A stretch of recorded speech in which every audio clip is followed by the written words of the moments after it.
Assalamualaikum warahmatullahi wabarakatuh. Selamat pagi, salam sejahtera buat kita semua. Hari ini materi kita yaitu tentang pembahasan soal tryout pada tryout yang kelima dan yang keenam. Tryout yang kelima itu materinya tentang teks negosiasi, dan untuk tryout yang keenam yaitu tentang teks debat. Nah, di sini kita mulai dari teks debat dulu ya. Nah, beberapa soal yang sudah Bapak ajukan ke manajemen ini tentunya soal-soal yang berhubungan dengan materi yang sudah pernah kita pelajari ya.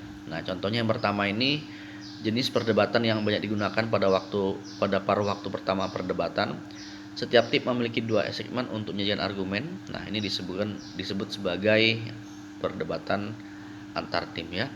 Oke, yang kedua, pada setiap kegiatan debat kita diberi kesempatan untuk menyampaikan pendapat atau sanggahan yang ditujukan pada lawan debat ya, bukan kepada narasumber atau moderator.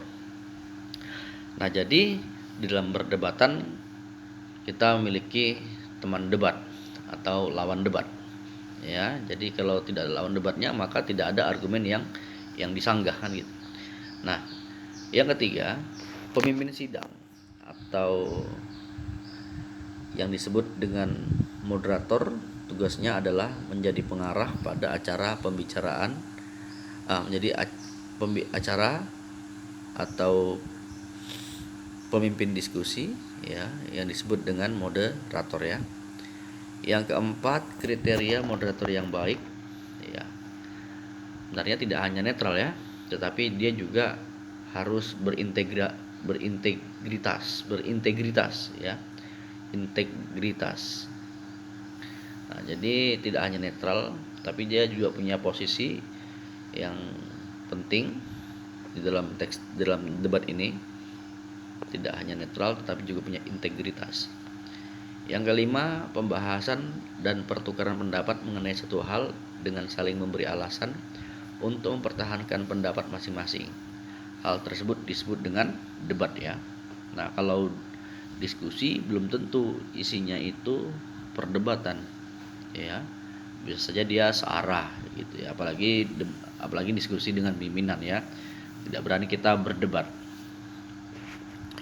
Nah, kemudian yang keenam, tujuan sebenarnya debat adalah untuk mempengaruhi orang lain agar setuju dengan pendapat yang kita sampaikan ya, yang B ya. Nah, itu tujuan dari debat. Jadi dia bersifat argumentatif.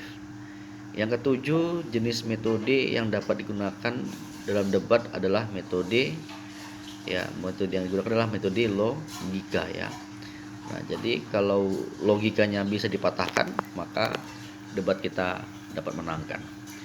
Nomor 8, manfaat dari membuat kerangka debat adalah untuk memudahkan dalam menentukan sebuah topik ya. Oke.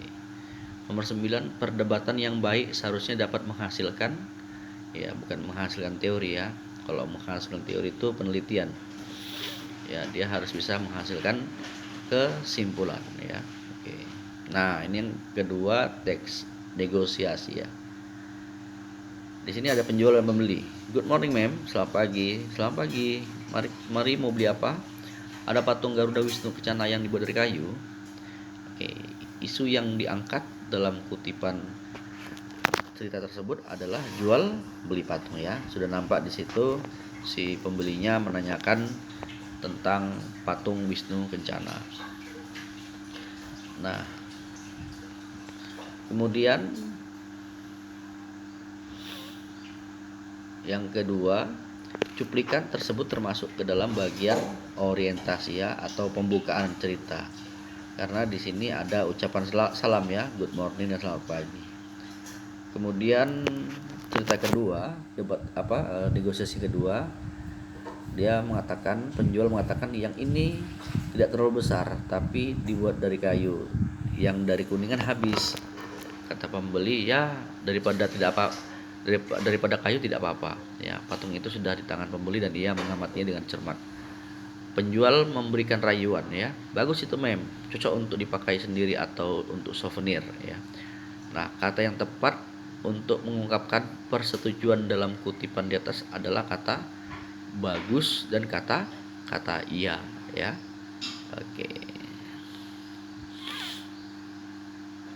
Nah, itu terdapat pada kalimat bagus itu mem ya, cocok untuk dipakai sendiri atau untuk souvenir. Cuplikan tersebut mengungkapkan tentang persetujuan ya, karena si pembeli mentoleransi apa yang dia dapat dari si penjualnya. Jadi tidak apa-apa kalau terbuat dari kayu ya. Oke. Kemudian teks selanjutnya, resepsionis mengucapkan salam, selamat siang, Bapak memerlukan bantuan kami. Ya. Lalu si David mengatakan, maaf, saya kira telah terjadi kesalahan pada tagihan kami. Kami tidak makan malam di sini tadi malam. Oh, mohon maaf Pak, tagihan ini berasal dari restoran kami ya. Di sini terdapat tanda tangan Bapak. Tapi itu bukan tanda tangan saya. Saya akan berbicara dengan manajer. Nah, kata-kata penolakan dalam cuplikan itu adalah kata maaf ya. Nah, kata maaf ini bukan meminta maaf gitu ya, tapi dia wujudnya adalah penolakan ya, penolakan terhadap apa yang apa yang diterima oleh si pelanggan ya, si pelanggan hotel. Topik yang mendasari berlangsungan percakapan di atas adalah yaitu penolakan ya, penolakan terhadap bukti bahwasanya si David tidak pernah makan di restoran tersebut, padahal dia tinggal di hotelnya juga ya. Oke, nah kemudian manajer mengatakan, tetapi tanda tangan ini seperti tangan Bapak. Kata David, bukan, ini bukan tanda tangan saya. Coba cek sekali lagi.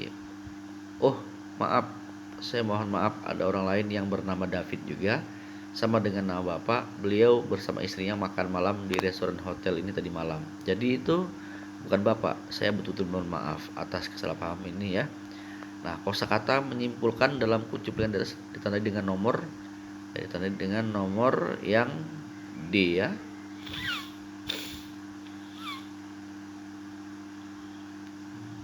Ya, kalimat yang keempat ya. Jadi itu bukan Bapak ya.